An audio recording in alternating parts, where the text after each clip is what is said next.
There is a silent agreement many people sign, one written not on paper but within their soul. It says, "I will accept what I am given, even if it is less than I need, even if it hurts." This agreement is often forged in childhood, in moments when love felt conditional, when self-worth felt like a currency to be earned, not a birthright to be embraced. But let me tell you something essential, profound, even revolutionary in its simplicity. If you love yourself, truly love yourself, you cannot accept less than you deserve. To do so is to betray your own soul. But this isn't about arrogance or entitlement.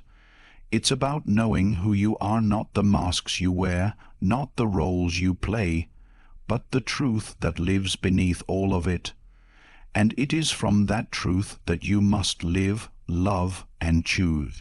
Let us now explore 5 key truths that must anchor yourself. Love, if you are to live a life aligned with your true worth. To accept less than you deserve is not a conscious decision most people make. It is a slow erosion of self-respect, often formed in the shadows of early experiences, moments where one learned that love was conditional, that needs were an inconvenience, that speaking up invited withdrawal or punishment. We are not born lacking boundaries, rather our boundaries are reshaped, softened, dissolved, or never formed, by environments where being good was more important than being whole. What are boundaries, if not the invisible lines that mark where we end and the world begins? They are not about separation, but self-definition. They do not demand aggression, only clarity. To say no is not to reject the other, but to affirm the self. Yet how many people carry the wound of believing that saying no is selfish? That asking for more is ungrateful, that walking away is betrayal. We often confuse endurance with virtue. The more we tolerate, the more we think we are kind, strong, or loving. But the unconscious motive beneath this can be fear. Fear of being left, fear of disappointing others, fear of being seen as difficult. And so we bend, we fold, we shrink. We call this love, we call this maturity. But in truth it is abandonment, not of others, but of the self. Imagine for a moment the story of Maya not merely as an individual tale, but as a universal pattern. How many people wake each day to a life that underrecognizes them, underpays them, underrespects them? Not because they lack ability or potential, but because they have not yet claimed the right to be seen fully. Maya worked late not because she loved her job, but because she feared being dispensable. She stayed silent in meetings not because she lacked ideas, but because she doubted they were worth hearing. And when promises were delayed, she convinced herself that patience was noble. But what she called patience was self-neglect in disguise. Her turning point did not begin with a confrontation, but with a quiet revolt within. She began to write daily affirmations, not empty slogans, but deliberate reminders to the parts of herself that had been silenced.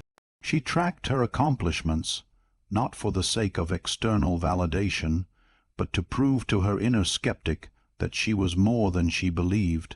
She reached out for mentorship, not to be saved, but to be seen by someone who could reflect her value back to her. This is the essence of psychological transformation. The outer world is always the last to change. The inner world must shift first. Maya's new job did not manifest by luck. It came because her inner framework no longer permitted the old structure. The moment she changed her boundaries, the world responded in kind, and this is the key. The world often treats us according to the limits we set. People can only violate boundaries that are not made visible. If others walk over you, perhaps it is not malice. It may be habit. A door left open too long begins to invite footsteps. People are not mind readers. They respond to what you permit, what you endure, what you do not name. So much of this is shaped by early imprints. Perhaps you were the child who was praised for being quiet, for being helpful, for not making a fuss. Perhaps your worth was reflected only in how little trouble you caused. And so you grew to believe that love is earned through suppression, that being low maintenance is admirable, that to ask for more is to be ungrateful. But these are not truths. They are inherited scripts. To rewrite them is to become conscious, and becoming conscious is rarely comfortable. It requires facing the reality that your suffering may, in part, be self-authored, not through blame, but through unawareness. It requires you to confront the shame that says, "Maybe I don't deserve more," and to challenge it until that shame has no more power over you. Boundaries are not merely about saying no to others. They are about saying yes to yourself. Yes, I deserve to be heard. Yes, I deserve to be paid fairly. Yes, I deserve to be respected in my relationships. Yes, I deserve rest. Yes, I deserve peace. Each boundary is a mirror. When you draw one, you are not excluding others. You are reflecting to the world how you see yourself. A person who truly respects themselves will not tolerate chronic lateness, dismissive tones, passive aggression, or exploitation, not because they are sensitive, but because they are awake. And to awaken is to stop calling pain your destiny.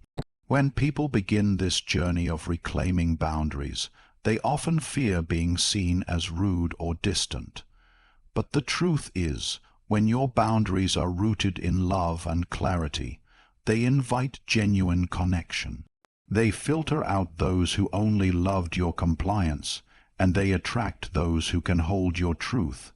Loving yourself is not about perfection or constant confidence. It is about allegiance. It is about refusing to betray yourself just to be accepted by others. It is about remembering that your peace is not a luxury. It is your foundation. There will be resistance, of course. Those who benefited from your lack of boundaries will resist the change. Some may guilt you, some may withdraw, some may accuse you of changing. And they will be right.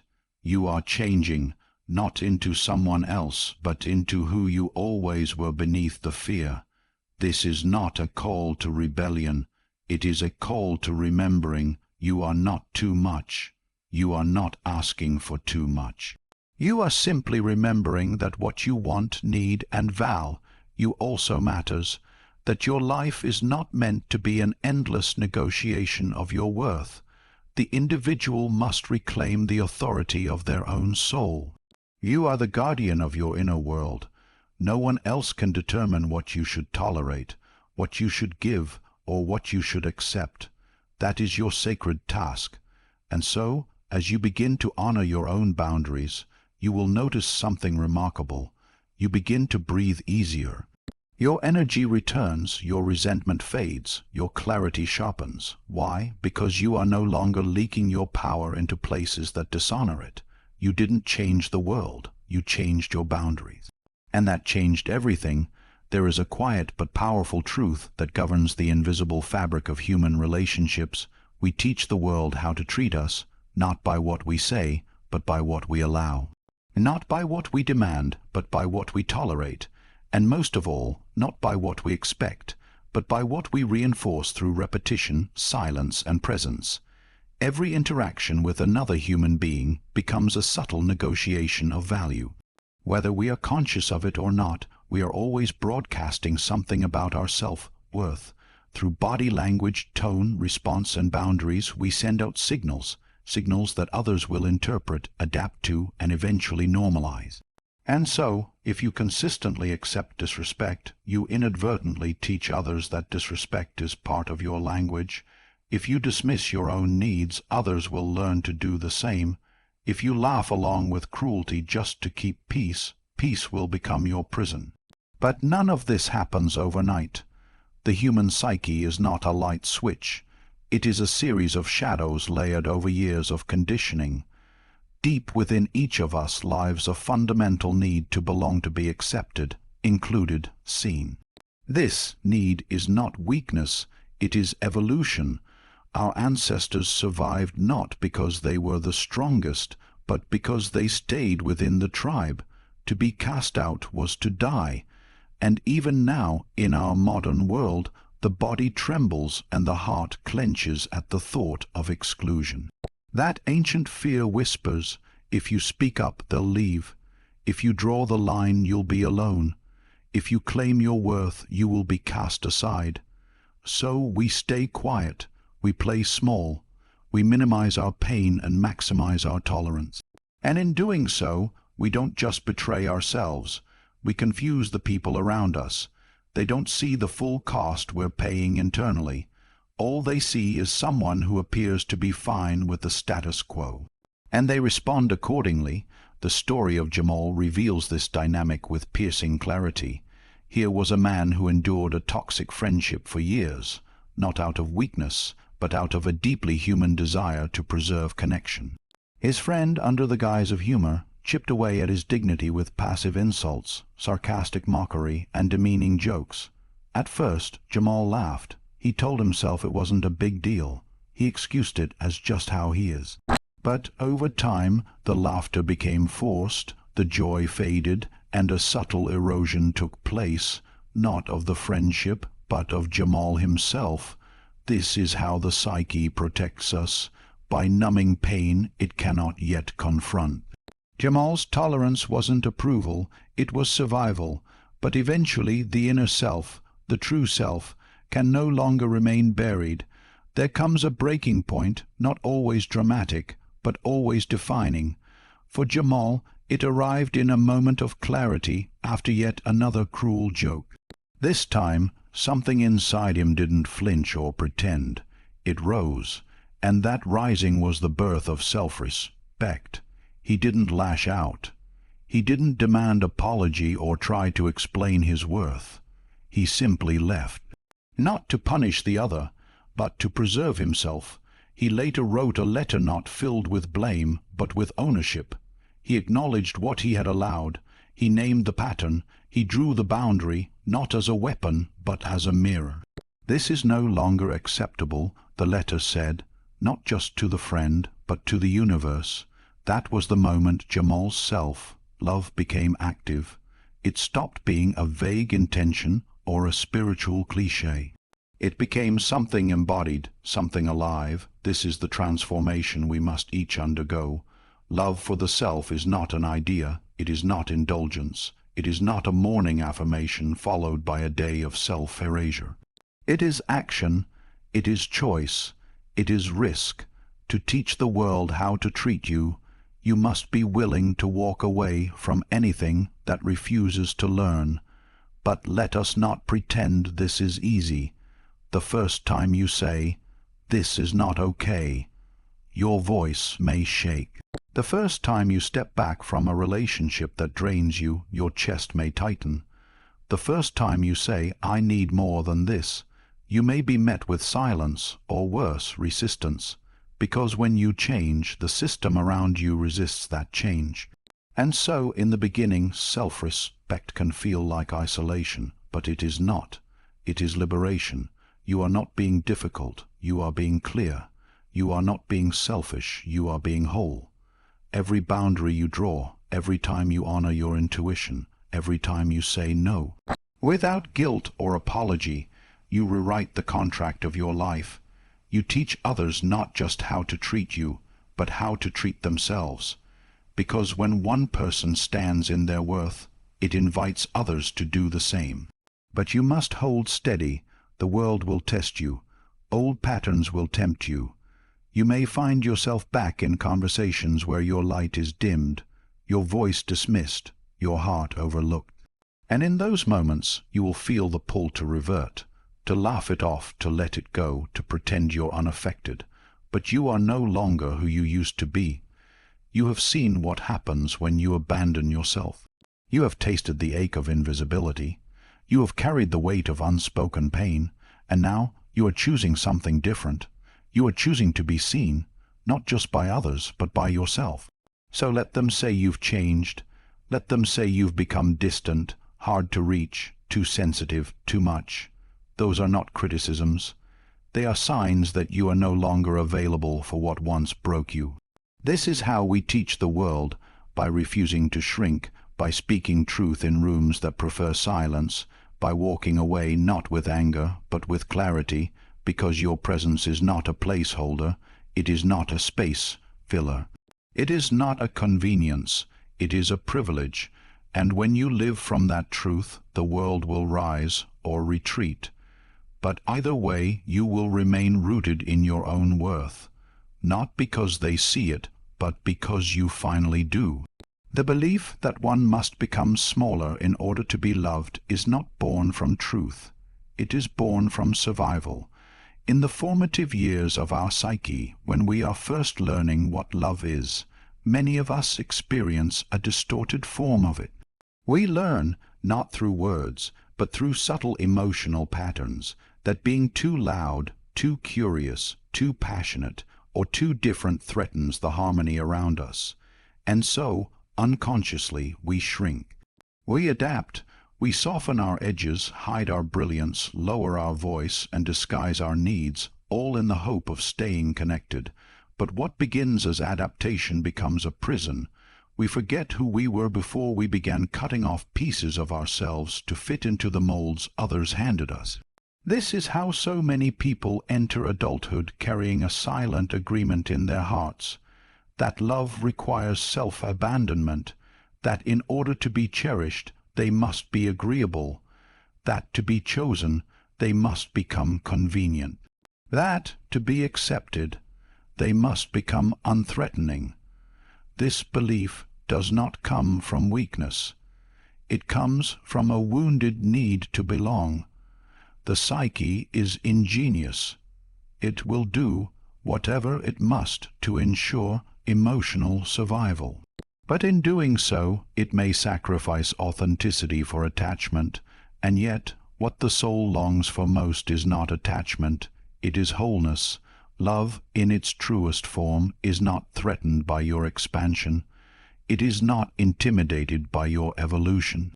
It does not flinch when you grow, nor does it demand that you become less so it can feel more. But when love is built on insecurity, it will seek to control, to limit, to possess. It will mask itself in concern. I just want what's best for you. But its core is fear, not care. It will say, you're changing too fast, when what it means is, I'm afraid I can't keep up. It will say, why do you need more, when what it feels is, I fear being left behind. Layla's story is one of many. She, like countless others, found herself in a relationship where her dreams began to feel like threats. Her desire to pursue a master's degree, a desire born from her own calling, was met not with celebration but with subtle resistance. Her partner's questions weren't always harsh, but they were heavy. Why do you need more? Isn't this enough? Aren't you happy the way things are? And those questions planted seeds of doubt, not just in her plans, but in herself. Was she being selfish? Was she trying to outgrow something sacred? Was her ambition a flaw? This is the insidious nature of fear disguised as love. It makes you question your own light. It turns your growth into guilt. But love that is genuine, love that is grounded in truth, does not shrink from your light. It stands beside it, even when it casts a shadow. It celebrates your growth, even when it challenges its own security. It understands that love is not ownership, it is witness. It is not about molding you into someone easier to hold, but about standing in awe as you become more of who you already are. Eventually, Layla reached a moment of clarity. She realized that to stay would mean to choose comfort over purpose. To stay would mean agreeing to a smaller life so someone else could feel big. And so she left, not out of bitterness, but out of reverence. She left because she finally understood that her dreams were not too much. They were hers, and they were waiting. She pursued her degree.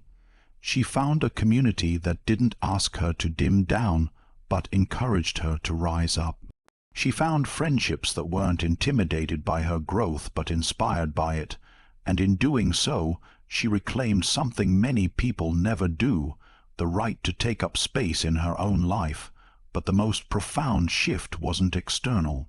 It was internal, because when you stop accepting love that demands you shrink, something remarkable happens.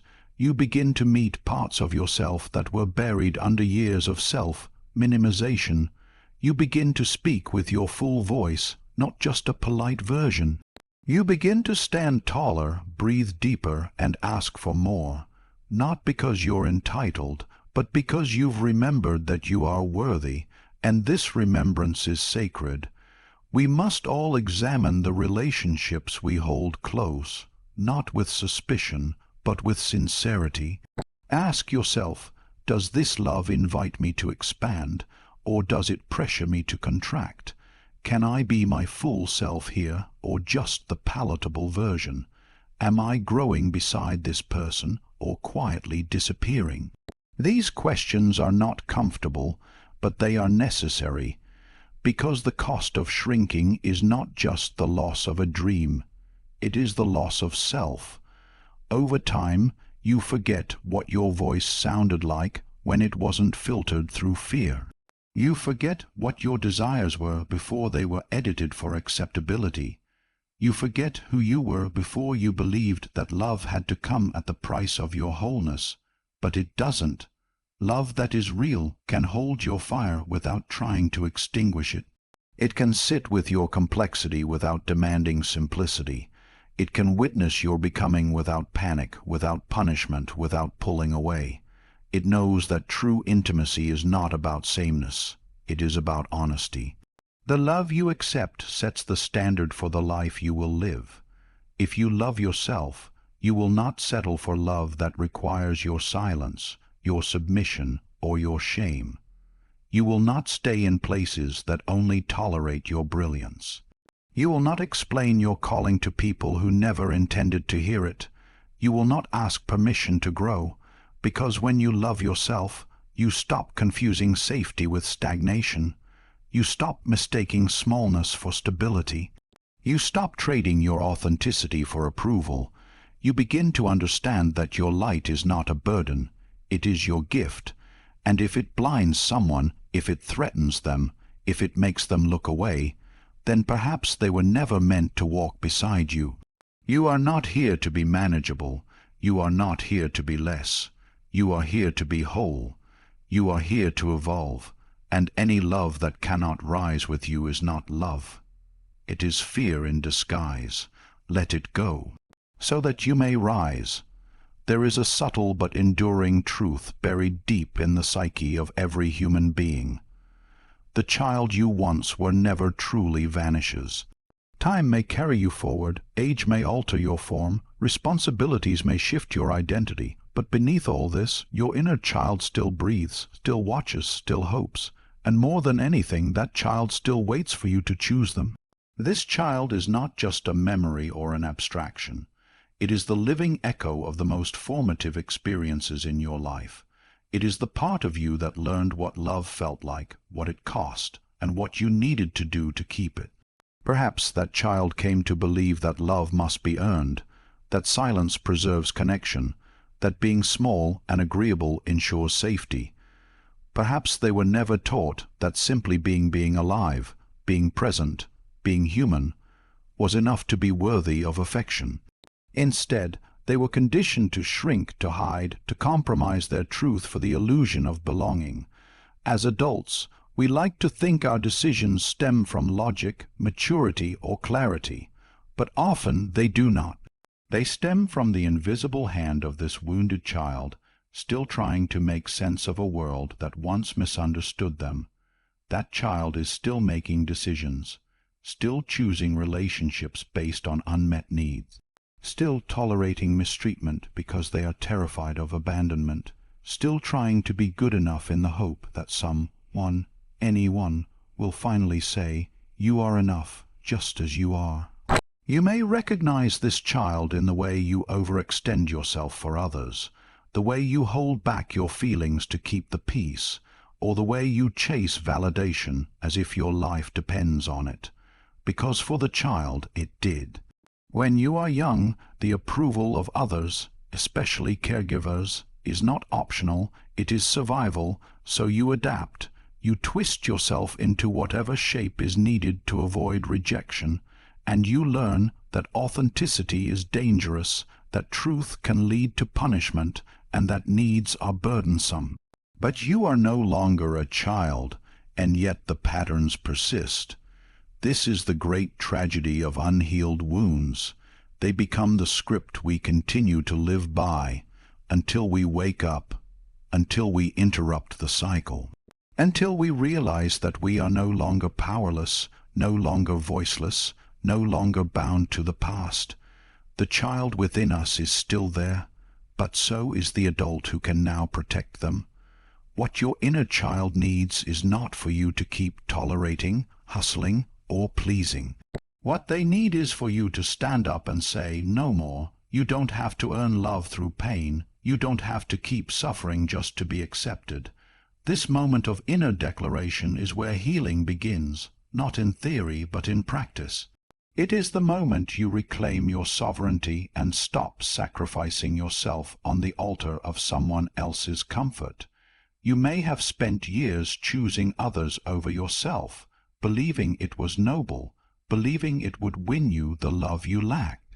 But each time you chose someone else's comfort over your own integrity, a part of your soul dimmed. A therapist once told a client, every time you abandon yourself, your inner child dies a little. It may sound harsh, but those who have betrayed themselves for the sake of belonging know it to be true, because self-abandonment is a slow erosion.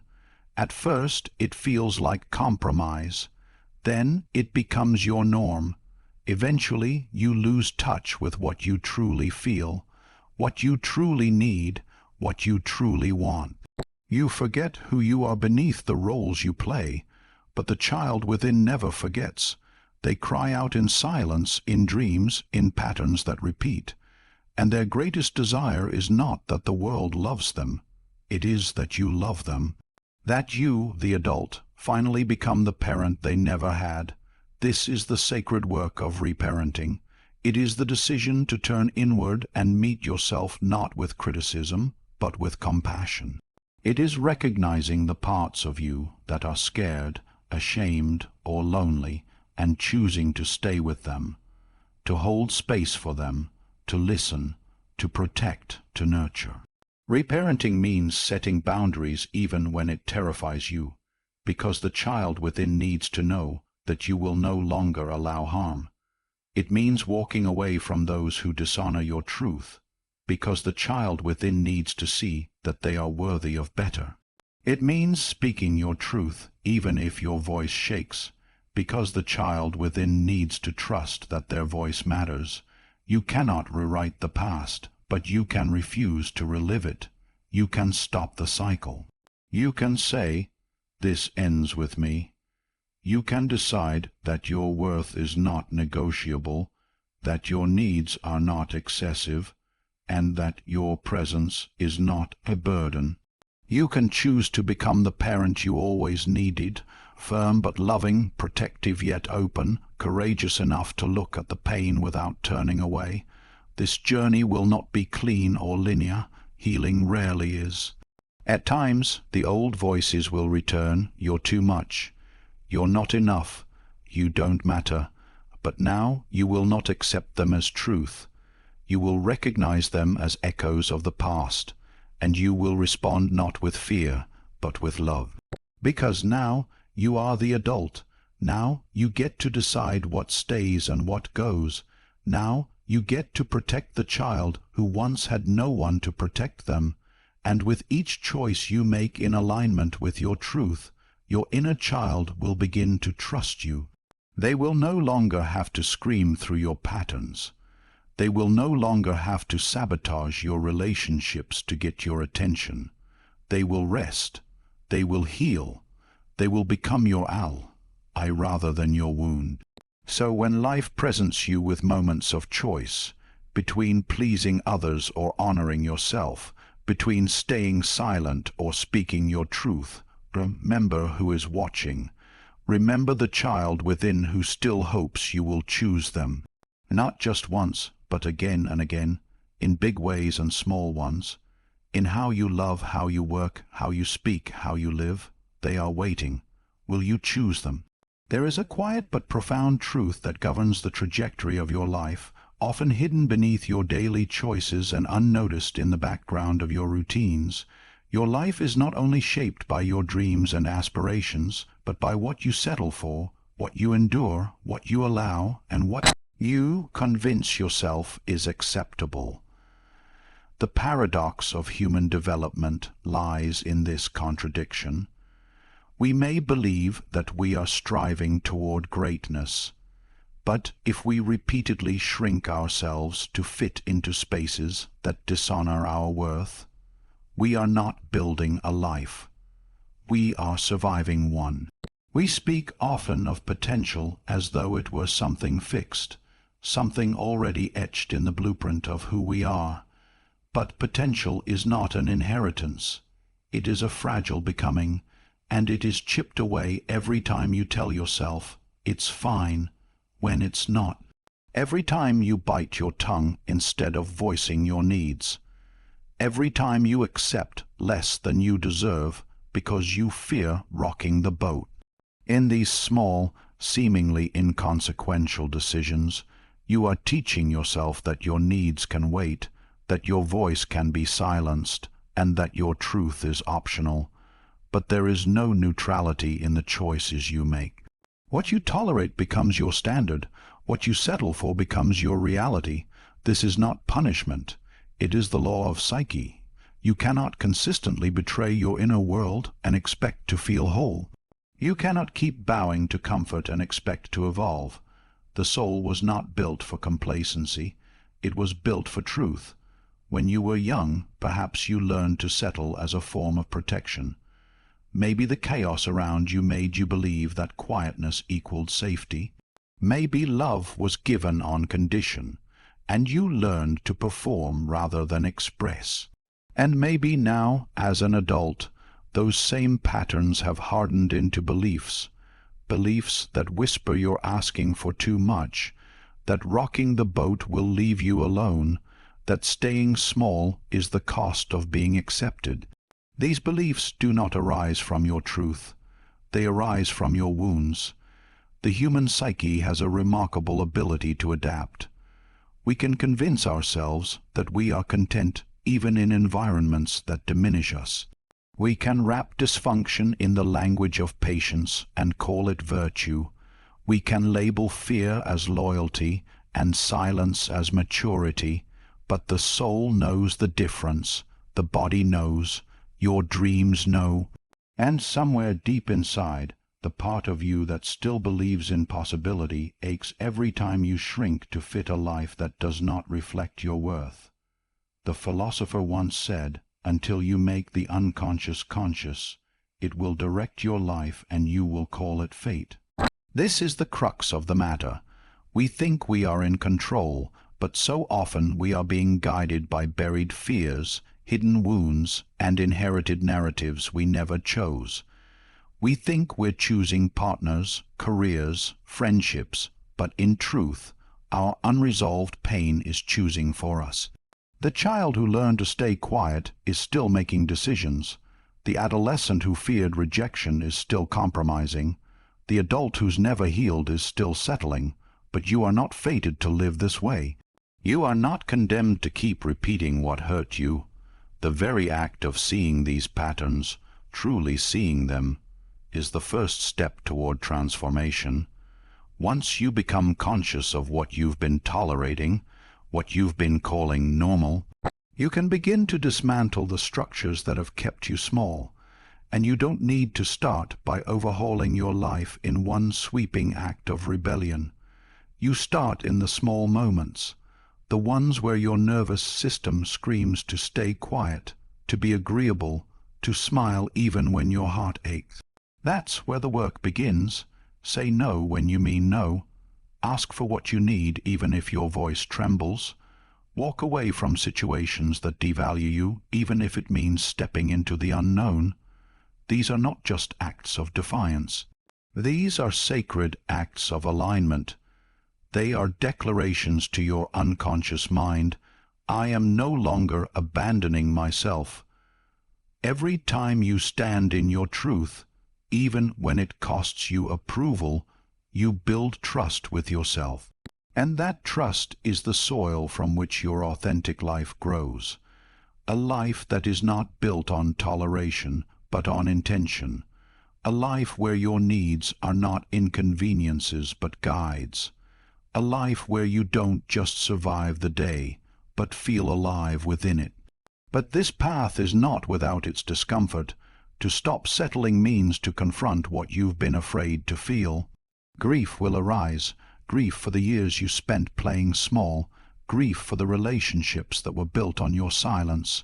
Grief for the opportunities missed while you were waiting to feel ready. Let yourself feel it. Let yourself mourn the life you didn't live. But do not stay in that grief. Let it move you forward, not anchor you to the past. Because something extraordinary happens when you stop tolerating the intolerable. The world begins to shift in response. The relationships that relied on your self-sacrifice will either evolve or fall away. The work that drained you will lose its hold.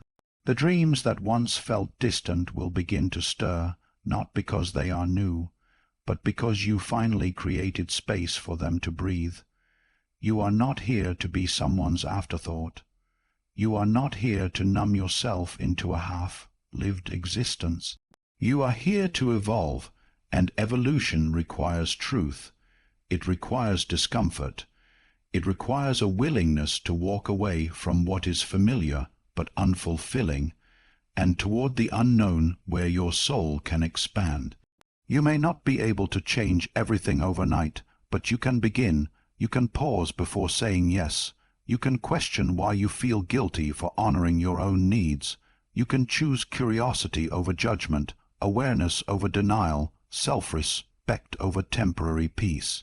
These are the building blocks of a different kind of life, a life that doesn't just reflect your survival, but your self-respect. The world will not always applaud these changes. People will question your boundaries, challenge your worth, misunderstand your growth. But you are not doing this for them. You are doing it for the part of you that refuses to live another year on autopilot. For the part of you that wants to wake up and recognize the life you are living as your own. And that life, no matter how imperfect, no matter how hard, one is far more beautiful than any comfort zone you outgrew, because it is yours, chosen, created, lived. The world will offer you many versions of love, success, belonging, and purpose. But it is you who must decide what you are willing to accept. When you truly love yourself, not in theory but in action, you stop making excuses for mistreatment. You stop staying silent when your soul is screaming. And most of all, you begin to live, not from fear, but from truth. Don't accept less than you deserve, not because you are better than others, but because you are finally treating yourself as someone worth loving.